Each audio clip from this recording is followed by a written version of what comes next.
అయితే ఈరోజు అంశము దేవుని కుమారులు అని ఎవరిని పిలుస్తారు అనేది ఈరోజు చూద్దాం. దేవుని కుమారులు అనబడాలి అని అంటే వారిలో ఏ లక్షణాలు ఉండాలి? మొదటిగా యోహాను సువార్త 1వ అధ్యాయము,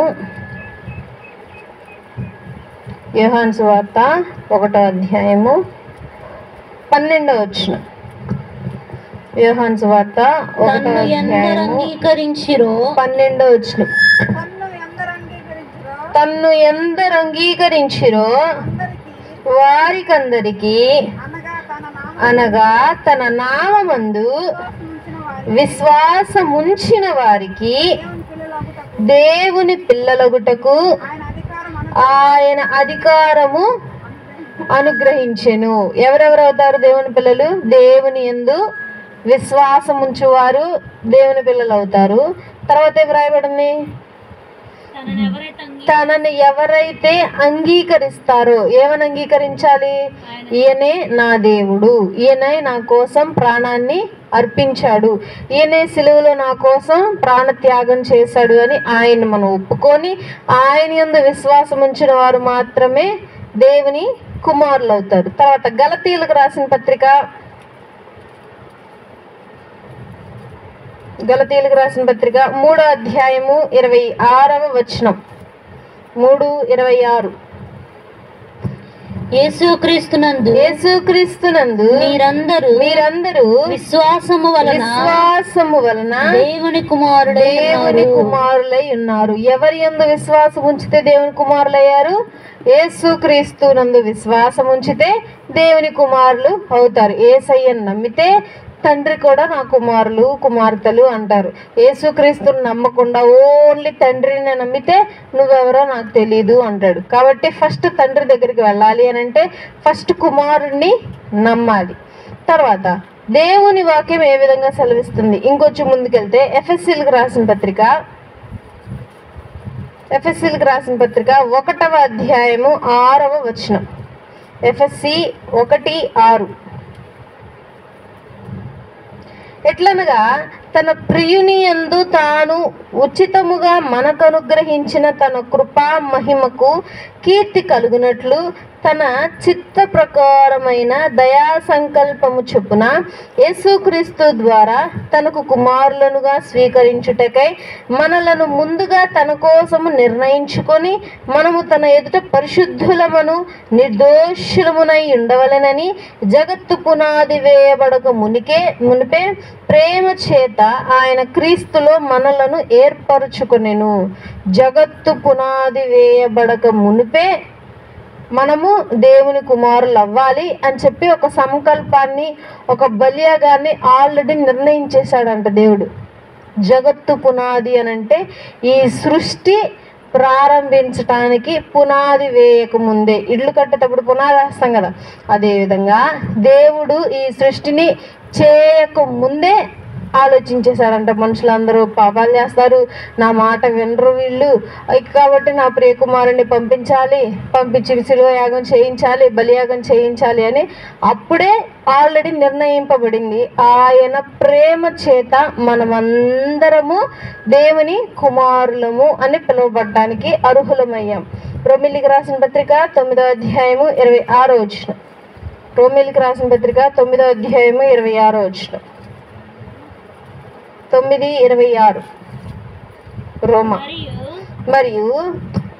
మరియు జరుగునదేమనగా మీరు నా ప్రజలు కారని ఏ చోటను వారితో చెప్పబడెను ఆ చోటనే జీవము గల దేవుని కుమారుని వారికి పేరు పెట్టబడును అని హోషేయలో ఆయన చెప్పుచున్నాడు. హోషేయలో ఒక ప్రవచనం అట. ఏంటా ప్రవచనం? మీరు నా ప్రజలు కారు, అని అనినటువంటి దేవుడే తర్వాత మిమ్మల్ని అందరినీ దేవుని కుమారులుగా మార్చబోతున్నాడు. ఎవరిని అంటున్నారు అంటే ఇజ్రాయేలీలు అంటున్నారు. ఇజ్రాయేలీలు తప్పు చేస్తున్నారు, దేవుడి దగ్గరకు వస్తున్నారు, దేవుడు క్షమిస్తున్నాడు, మరలా దేవుడు క్షమించాడు, దేవుడు మేలు చేశాడని చెప్పి మరలా తప్పిపోతున్నారు.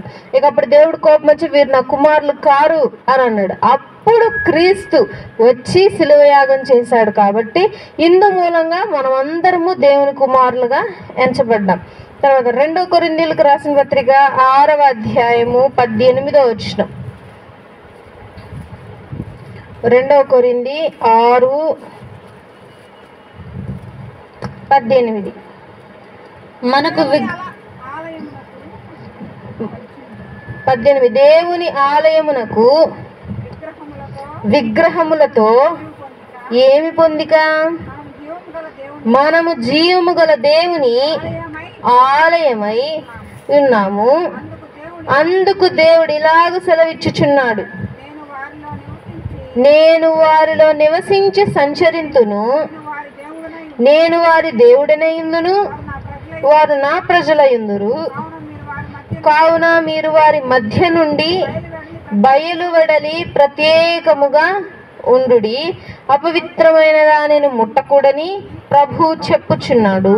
మరియు నేను మిమ్మును చేర్చుకొందును, మీకు తండ్రినయ్యుందును, మీరు నాకు కుమారులను కుమార్తెలనై ఉందురని సర్వశక్తి గల ప్రభువు చెప్పుచున్నాడు. ఇక్కడ దేవుడు మనకు తెలియజేసేటువంటి మాట పౌలు గారి ద్వారా ఏంటి అనంటే, మీ ద్వారా మీలో నేను సంచరిస్తా, నేను ఉంటా, నేను నివసిస్తా. కాబట్టి అందుమూలంగా మీరందరూ తండ్రికి ప్రియమైన పిల్లలు అవుతారు. ప్రతి ఒక్కరిలో దేవుడు ఉన్నాడా? ప్రతి ఒక్కరిలో మంచి ఉందా? ఉందా మంచి? ప్రతి ఒక్కరిలో లేదు.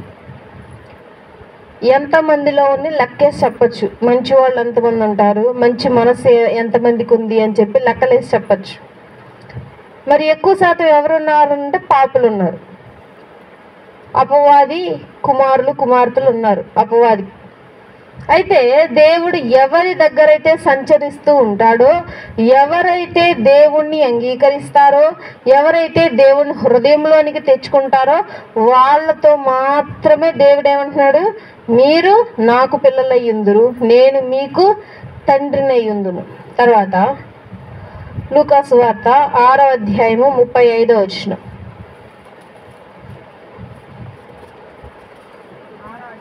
లూకా 6:35.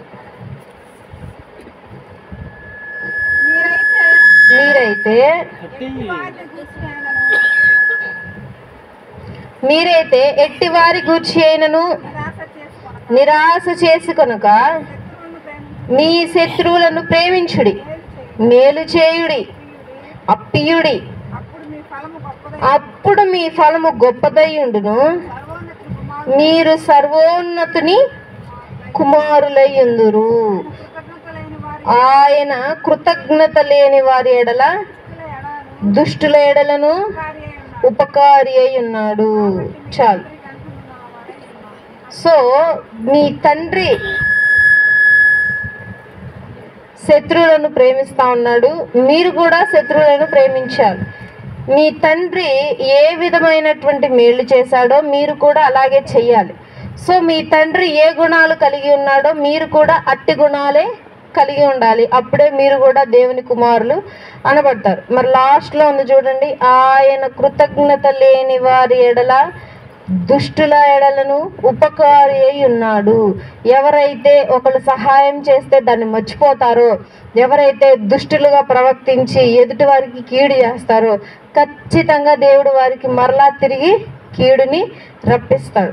కాబట్టి ఇందు మూలంగా మనం తెలుసుకున్నటువంటి విషయం, కొన్ని వచనాల ద్వారా తెలుసుకున్నటువంటిది ఏంటి అని అంటే, దేవుని కుమారులు అని పిలువబడాలి అని అంటే దేవుని ఎడల భయము, భక్తి, ప్రేమ, జాలి, ఈ గుణాలు మనలో ఉండాలి.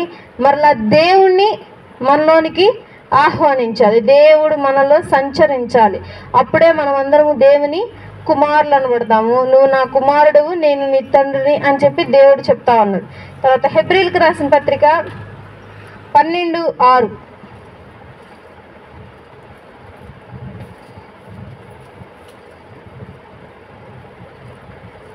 హెబ్రీయులకు రాసిన పత్రిక 12వ అధ్యాయం 6వ వచనం. నా కుమారుడా, నా కుమారుడా, ప్రభువు చేయు శిక్షను తృణీకరించకుము. ఆయన నిన్ను గద్దించినప్పుడు విసుకకుము. ప్రభువు తాను ప్రేమించు వానిని శిక్షించి తాను స్వీకరించు ప్రతి కుమారుని దండించును అని కుమారులతో సంభాషించినట్లు మీతో సంభాషించు. ఆయన హెచ్చరికను మీరు మరచిరి. ఇక్కడ దేవుడు ఏమంటున్నాడు అంటే, ఒకవేళ దేవుడు మిమ్మల్ని శిక్షిస్తే మీరు ఆ శిక్షని అంగీకరించాలి. పారద్రోలకూడదు, శిక్షించాడని చెప్పి తిట్టుకోకూడదు, శిక్షించాడని చెప్పి దేవుని మర్చిపోకూడదు, శిక్షించాడని చెప్పి పక్కకి వెళ్ళిపోకూడదు. తప్పు చేస్తే శిక్ష వస్తుంది. శిక్ష రాకూడదు అని అంటే తప్పు చేయకూడదు. ఎవరైతే శిక్ష నాకొద్దు, శిక్షని తృణీకరిస్తారో, శిక్షించాలని తండ్రిని తృణీకరించి తండ్రిని తిడుతూ తండ్రికి దూరంగా ఉంటాడో వాడు పాపిగా ఎంచబడతాడు. ఎవరైతే శిక్షను స్వీకరించి తనను తాను మార్చుకుంటాడో దేవునికి కుమారులుగా పిలువబడతారు. ఆఖరిగా లూకాసు వార్త 20:36.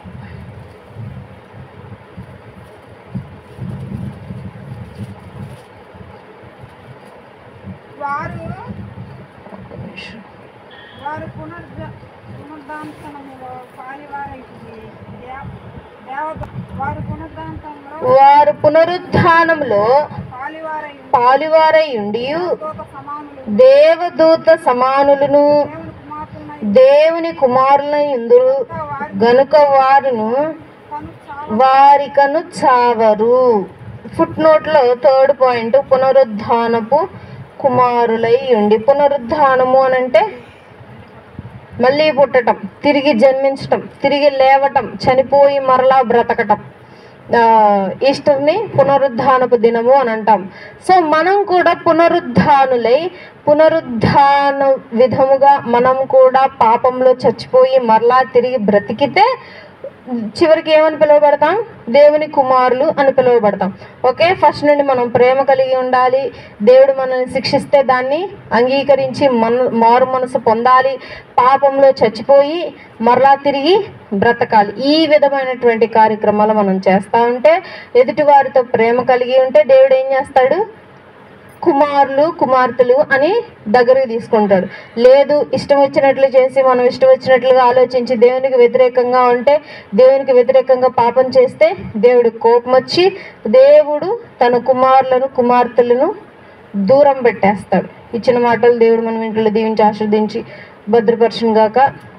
ఆమె అందరి తల నుంచి కళ్ళు మూసుకున్నట్లయితే ప్రార్థన చేసుకుందాం.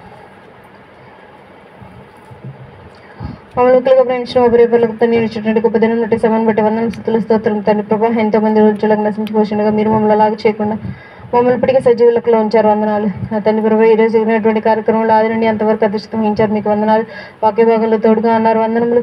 వాక్యంలో మేము విన్నటువంటి వాక్య భాగం నా తండ్రి మీరు చెప్పినటువంటి మాటలు బట్టి మా యొక్క హృదయాలు మా మనసులు మేము మార్చుకొని నీకు కుమారులుగా కుమార్తెలుగా జీవించే కృపను ఇక్కడున్న ప్రతి ఒక్కరికి నీ వీడియోలో చూసిన ప్రతి ఒక్కరికి అనుగ్రహించండి. నా తండ్రి ప్రభా, నీ అందు భయంతోను భక్తితోను ప్రేమ కలిగి ప్రతి ఒక్కరు జీవించడానికి సహాయం చేయమని నిశ్చితమైతే వచ్చే ఆదివారం మరలా ఇదే సమయాన మేమందరం సమకూడి స్తుతించగానే పరిశుభాగ్యం అనుగ్రహించండి. ఈరోజు జరిగినటువంటి కార్యక్రమంలో ఆది నుండి ఎంతవరకు అధ్యక్షత వహించారు. వందనాలు. రాకపోకలు తోడుగా ఉన్నారు. వందనాలు. మంచి వాతావరణం ఇచ్చారు. మీకు వందనాలు. అతను ఇచ్చిన ప్రార్థన పాదాలు చేర్చుకోమని చేస్తున్న పెట్టడికి వీడు కొంచెం ప్రార్థిస్తున్నాం తండ్రి. ఆమె మన తండ్రి నేను ప్రేమ కుమారుడైన యేసుక్రీస్తు ప్రభువు కృప పరిశుద్ధాత్మీయ సహవాసం మనందరికీ ఎల్లప్పుడూ తోడైన నడిపించును గాక. ఆమె